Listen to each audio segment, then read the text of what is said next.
Before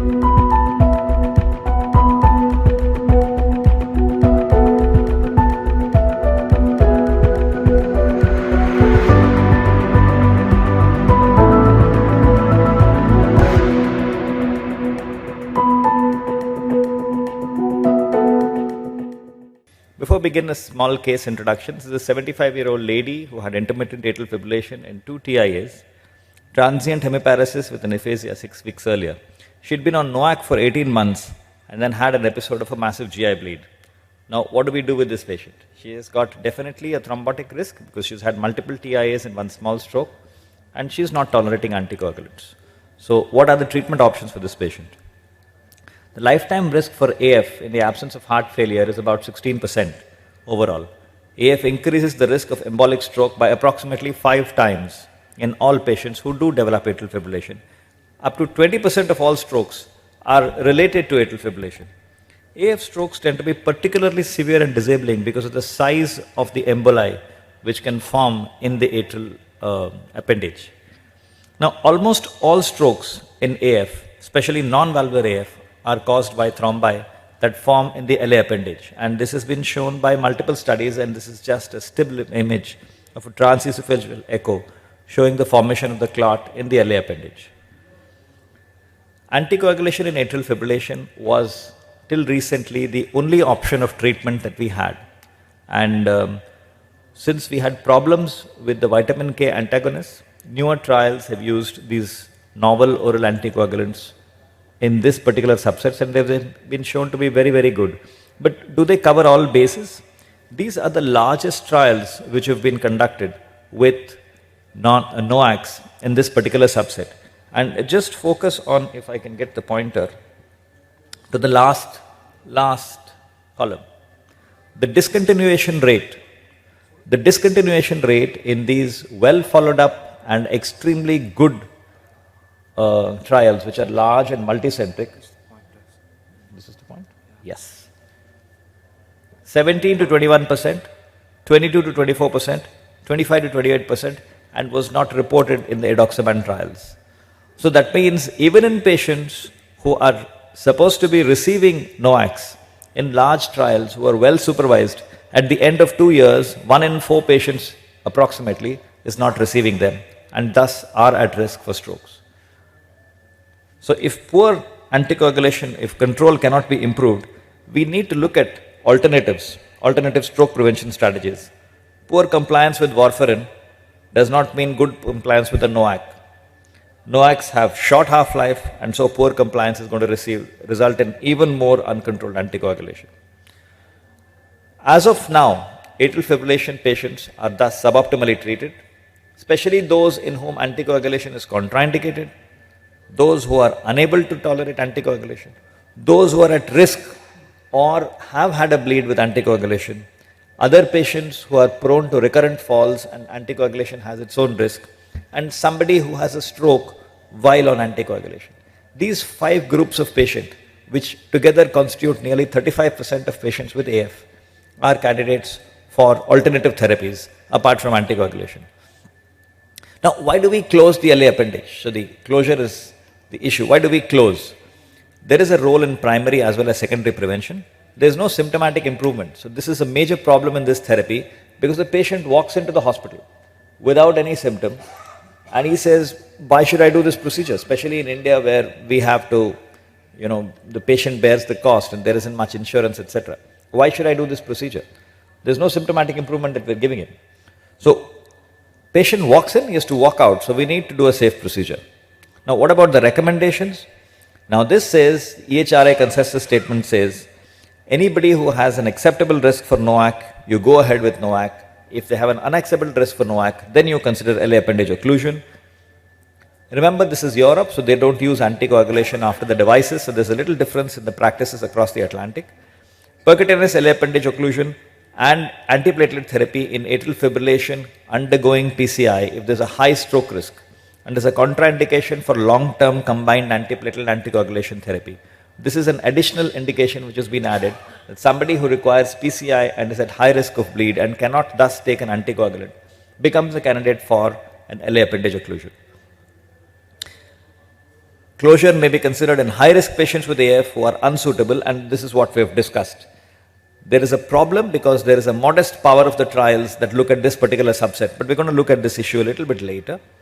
Relevant recommendations are anybody who cannot, will not, should not, cannot or has a stroke while on anticoagulation becomes a definite candidate.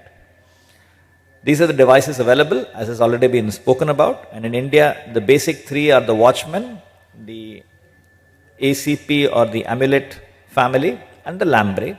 The others are there, but they're not yet available, and surgical ligation has been spoken of by the previous speaker. These are the same images.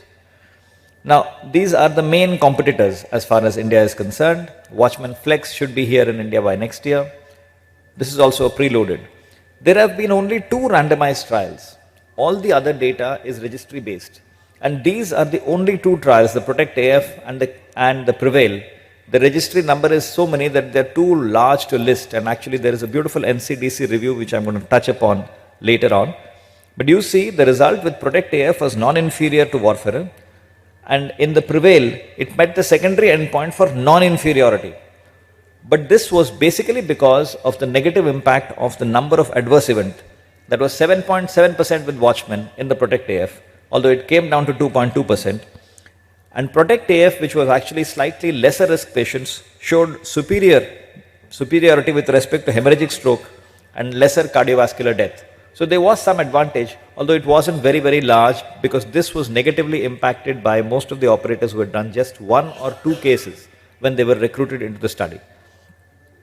But on the basis of these, however, FDA approved Watchman in 2015. But there was a problem here because they said that you have to take anticoagulation for 45 days after getting the device placed. And all registry data which came from the US was skewed negatively by this 45 days of anticoagulation. I mean, we are doing it in somebody who can't take anticoagulation, but you can't do it if you can't give him anticoagulation for 45 days. And thus many patients who were candidates were actually excluded from the trials and were then seen in registries. The LAAO registry reported 1-year clinical outcome from 36,681 Watchman procedures which were done between January 1st, 2016 and December 31st, 2018. And this large volume of data in the US actually gives us a lot of good information about the benefits that this therapy offers to this high-risk population. The mean CHA2DS2-VAS score was 4.8. That means they were not 2 and 3. They were pretty high risk as far as the CHA2DS2-VAS risk score. The mean has bled was 3, which means that although their bleeding risk was there, it wasn't very high and it wasn't very low. So this is almost a mean, somewhere in the middle of the has bled score. However, 25% of them had a prior stroke. So they weren't actually primary prevention. They were actually secondary prevention. 69.5% of them had clinically relevant bleeding.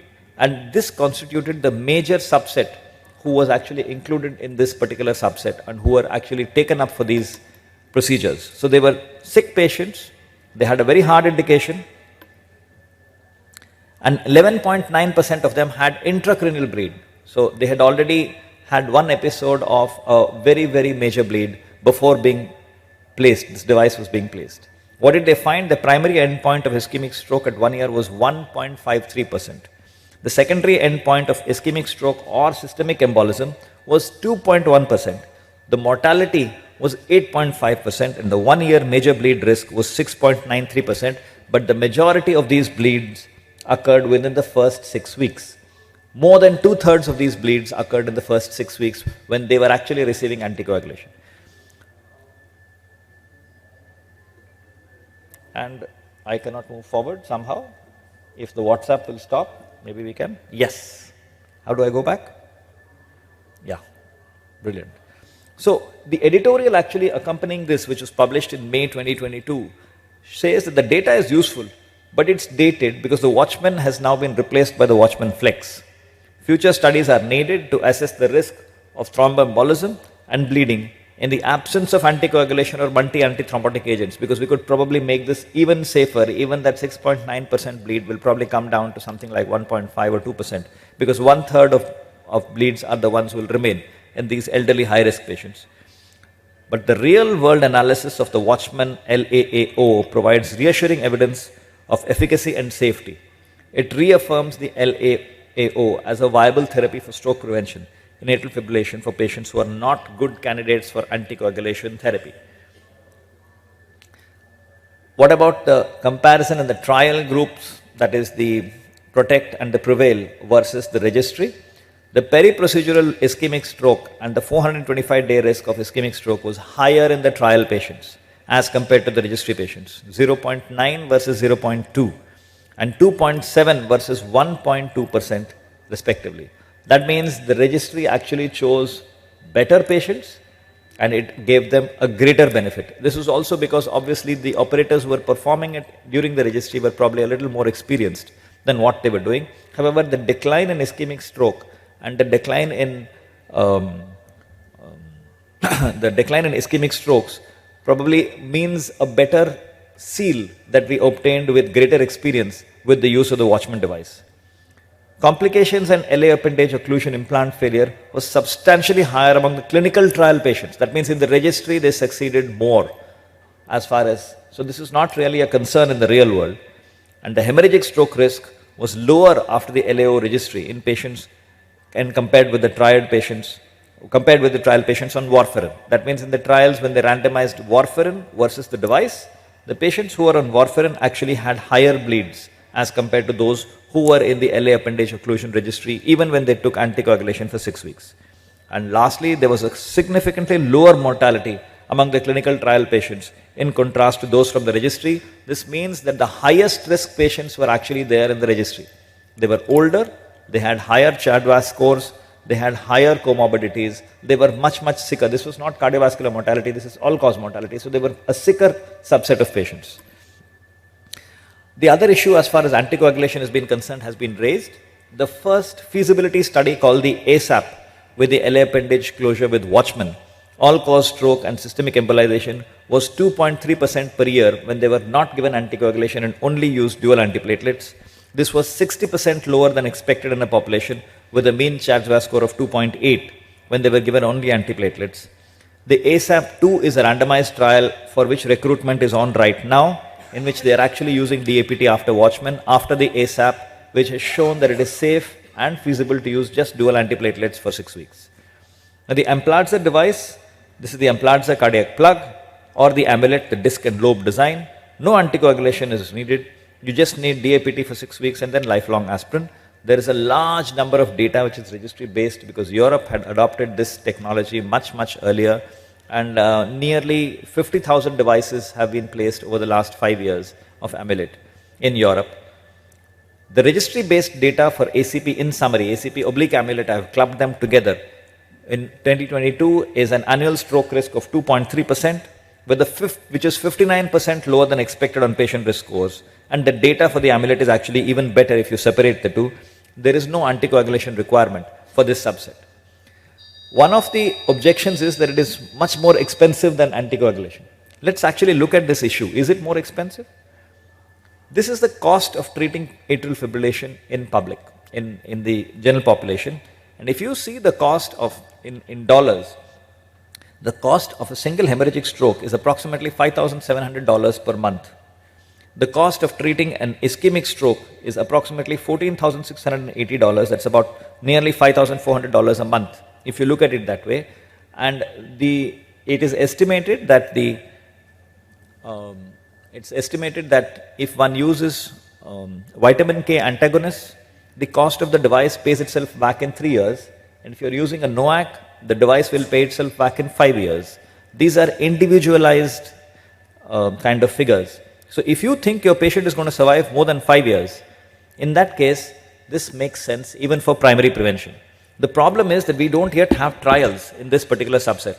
And that is the reason why this whole talk is given, because this means that we should actually consider LA appendage occlusion for patients who are candidates for anticoagulation, who have got a bleeding risk. Even without a bleeding risk, there are patients who will require this, who can be offered this therapy, and you have to tell them the initial risk of complication may be high, but in the long term, it's actually cheaper for you to get an LA appendage occlusion done now, rather than pay for your stroke and for your bleed later.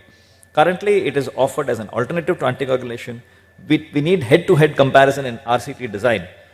We can optimize patient selection because there seems to be some residual stroke risk, and there is a niche group of patients, even in the PROTECT and the PREVAIL, who actually continue to have a stroke risk even after we have placed the device, after having eliminated causes of stroke from the artery to artery and the intracranial atherosclerosis risk.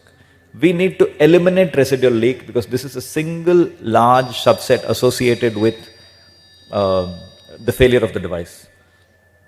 This has already been done, so I'll just quickly show one thing. In our experience, we exclusively puncture on transesophageal echo.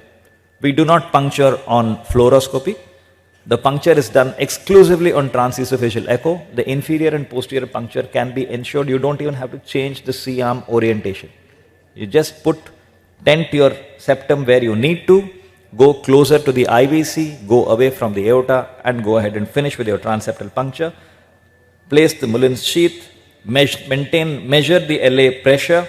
We use saline to bring the LA pressure up to 10 to 12 millimeters of mercury. The sizing is a whole different topic. Put in an exchange length super stiff wire in the left upper pulmonary vein. Take the angiogram of the LA appendage after introducing the pigtail. Look at the anatomy, make your decision on the size. Put your pigtail into the superior-most lobe. This technique is required only for the Watchman because you have to go a little deep with the Watchman access sheath.